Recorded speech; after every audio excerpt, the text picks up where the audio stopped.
नमस्कार। प्रस्तुत वीडियो श्रृंखला में आपका स्वागत है। महात्मा गांधी और कार्ल मार्क्स के विचारों का तुलनात्मक अध्ययन मैं इसमें प्रस्तुत करूंगा। जैसा कि आप जानते हैं कि विषय इतना विशद और व्यापक है कि इसे किसी एक वीडियो में कवर कर पाना बड़ा मुश्किल है। ऐसे में मैं इसके अनेकों पार्ट लेकर के आपके सामने आऊँगा जिनमें विभिन्न विषयों पर चर्चा होगी। आज इनके प्रमुख विचारों पर हम एक तुलनात्मक अध्ययन आपके सामने प्रस्तुत कर रहे हैं।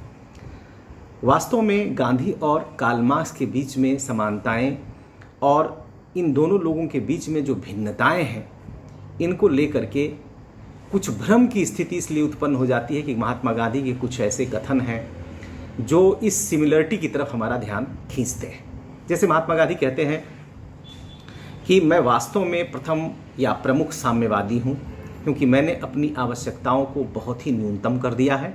टैगोर उधर इशारा करते हुए कहते भी हैं कि गांधी एक मिनिमलिज्म की तरफ बढ़ते चले जा रहे हैं, अपने को शून्यता की ओर ढकेल रहे हैं।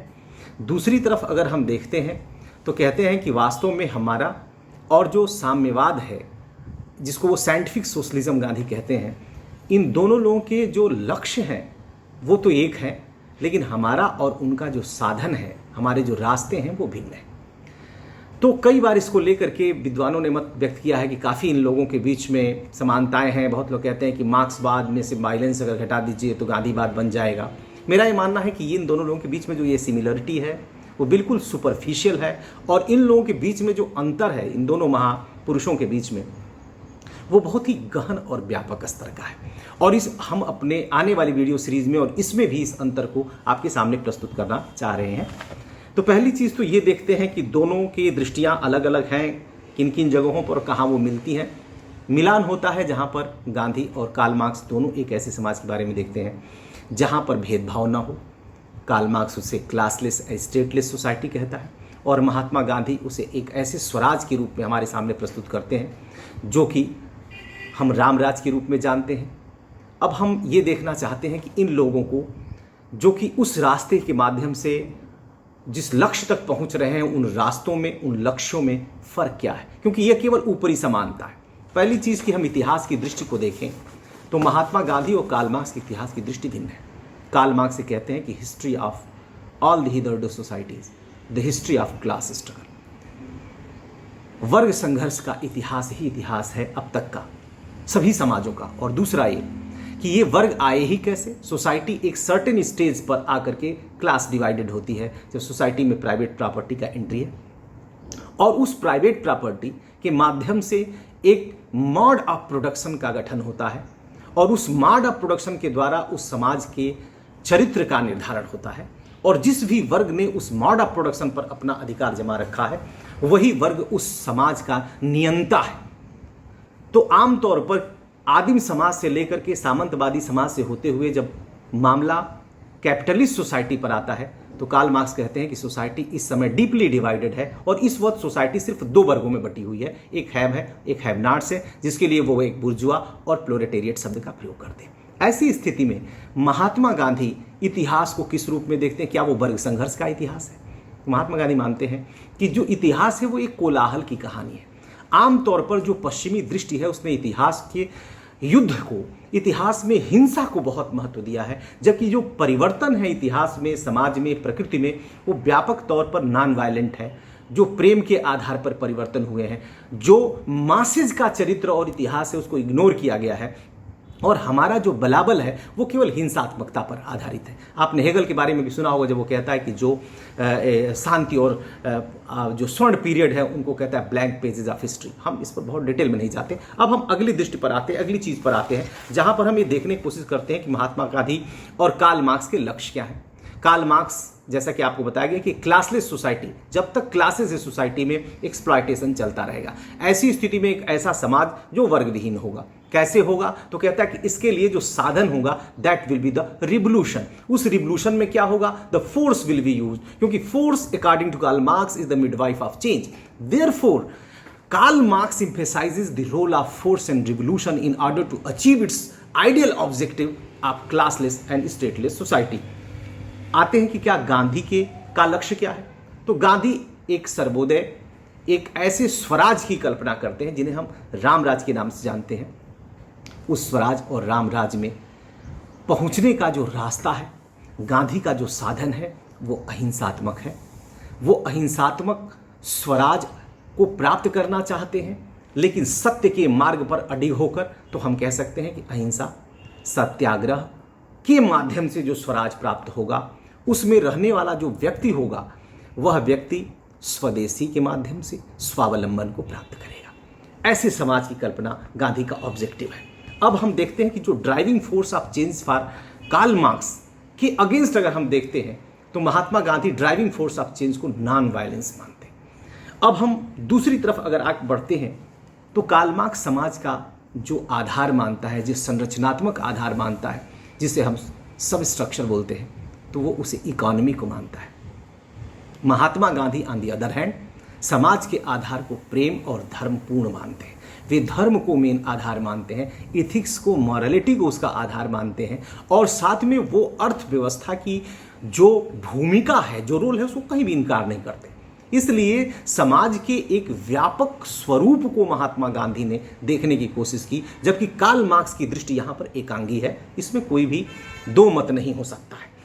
दूसरी बात हम देखते हैं कि यह जो सोसाइटी आ रही है उसमें कार्ल मार्क्स कहता है from each according to his ability to each according to his need होगा।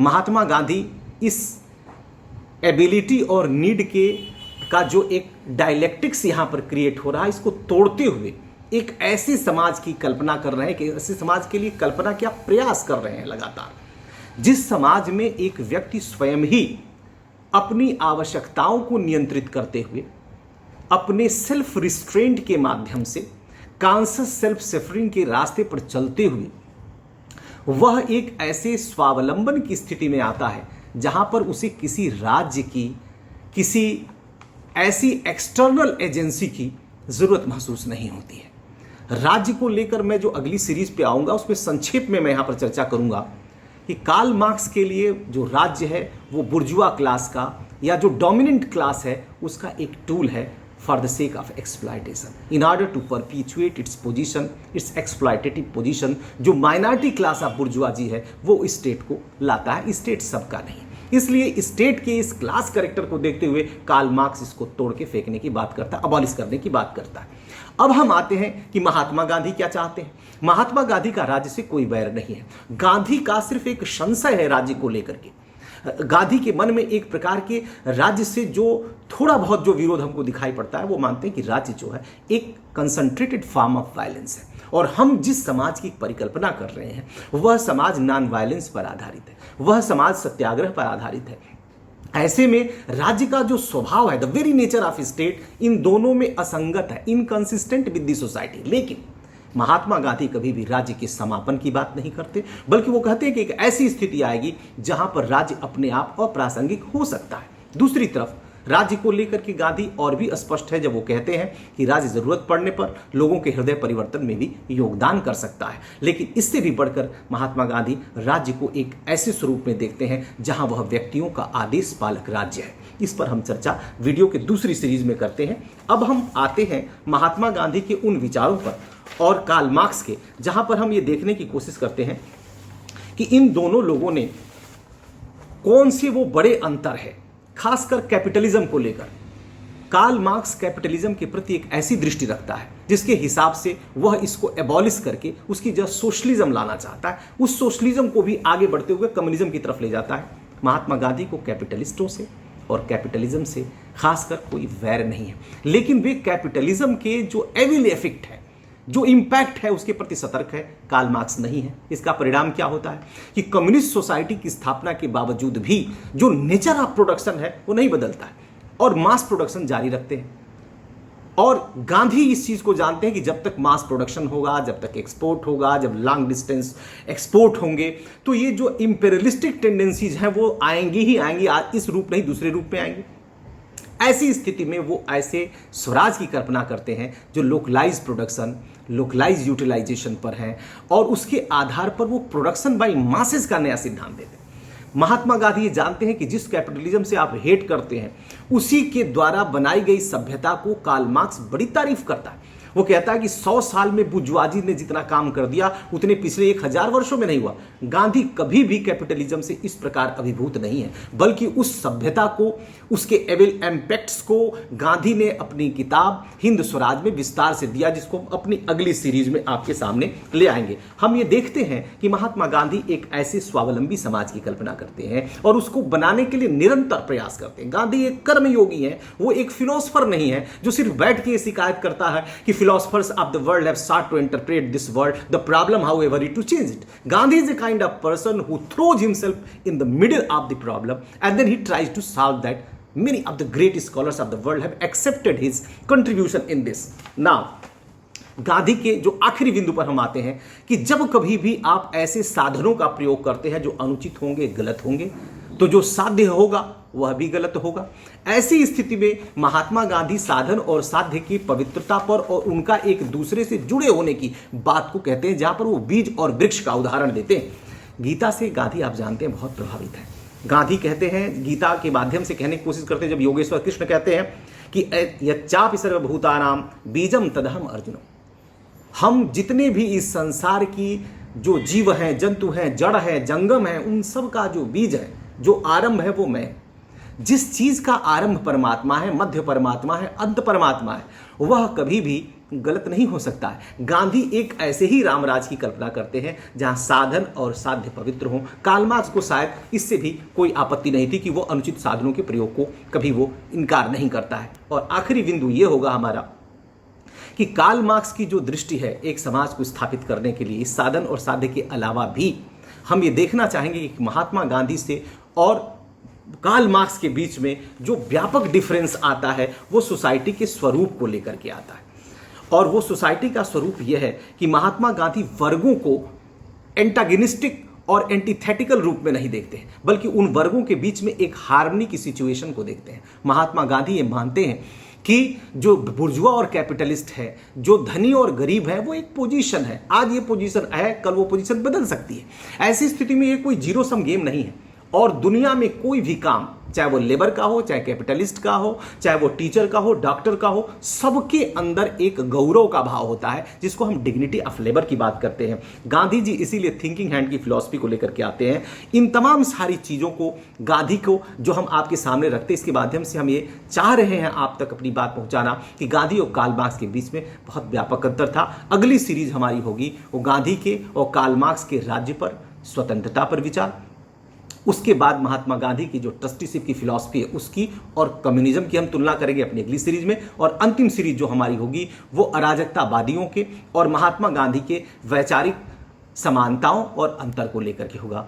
मुझे उम्मीद है कि आप इस वीडियो पर अपनी प्रतिक्रिया अवश्य व्यक्त करेंगे, हमें सुझाएंगे सुधार के लिए। Thank you very much for watching very patiently. Thank you very much. नमस्कार।